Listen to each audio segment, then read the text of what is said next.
Շնորհակալություն Տիկին Ղազարյան, շատ կարևոր հարց է, պետք է հիշեցնեմ, որ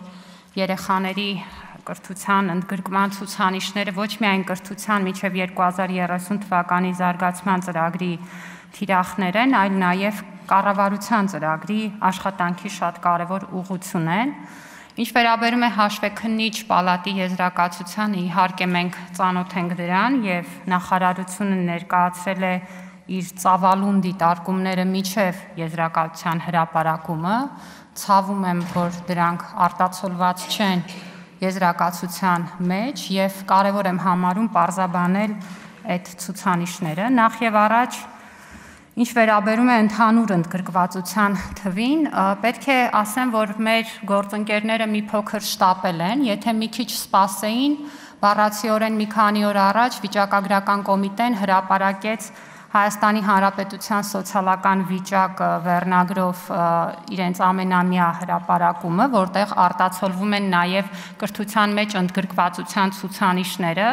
եւ 2024-25 ուսումնական տարվա համար կրթության մեջ ընդգրկվածության ցուցանիշը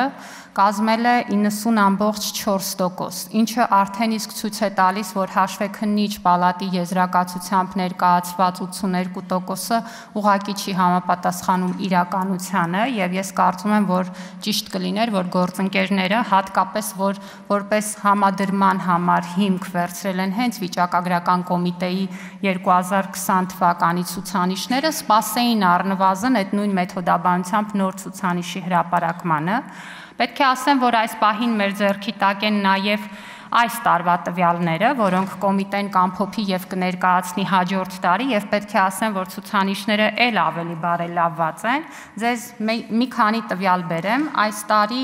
մեր 9-րդ դասարանը ավարտել են 39660 երեխաներ։ Ինչու եմ ասում, որովհետև մեր հիմնական ռիսկի խումբը այն երեխաներն են, որոնք 9-րդ դասարանից հետո կրթությունը չեն շարունակում։ Եվ իրականում ամենամեծ ուրեմն խնդիրը գրանցվում է հենց այս մակարդակում։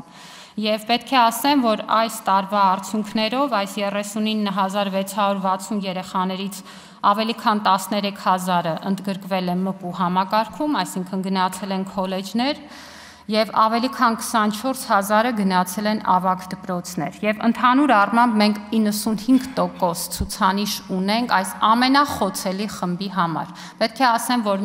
սա մի ցուցանիշ է, որը երբևէ չի գրանցվել եւ նախորդ տարիների բոլոր ցուցանիշները դիտարկելով կարող ենք տեսնել, որ էական բարելավում ունենք։ Ինչ վերաբերում է կրթությունից դուրս մնացած երեխաների հետ տարվող աշխատանքին, ապա ժամանակը ավարտվում է, եթե դուք արձագանքեք, ապա ես կշարունակեմ։ Հաշվեկնիչ պալատի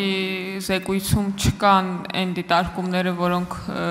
դուք երևի թե ներկայացրել եք, բայց կա դիտարկում են մասում, որ ձեզ առաջարկություններ են ուղարկել ինստիտուցիոնալ բարեփոխումների համար, եթե դրա վերաբերյալ ունեք դիտարկումներ կուզեի լսել, ես ճիշտ եմ հասկանում, որ հաշվեկնիչ պալատը այսպիսի եզրակացության գալու համար ստուգել է տվյալներ, որոնք այլ բազաներից են, մոտավորապես կարող եմ ենթադրություն անել, Հայաստանում չգտնվող երեխաների տվյալները նույնպես համադրել է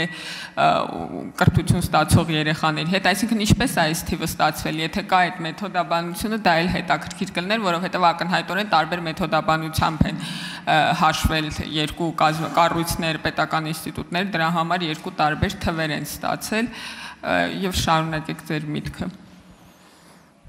Մեթոդաբանությունը իրականում, ինչպես ենք մենք փորձում տեղորոշել եւ գտնել կրթությունից դուրս մնացած երեխաներին, նկարագրված է կառավարության որոշմամբ, որտեղ ամրագրված է, որ մենք պետք է տարեկան 2 անգամ համադրենք կրթության կառավարման տեղեկատվական համակարգում ներառված երեխաների տվյալները պետական ռեգիստրում տվյալ տարիքային խմբի երեխաների տվյալների հետ եւ այնուհետեւ ստացվող ուրեմն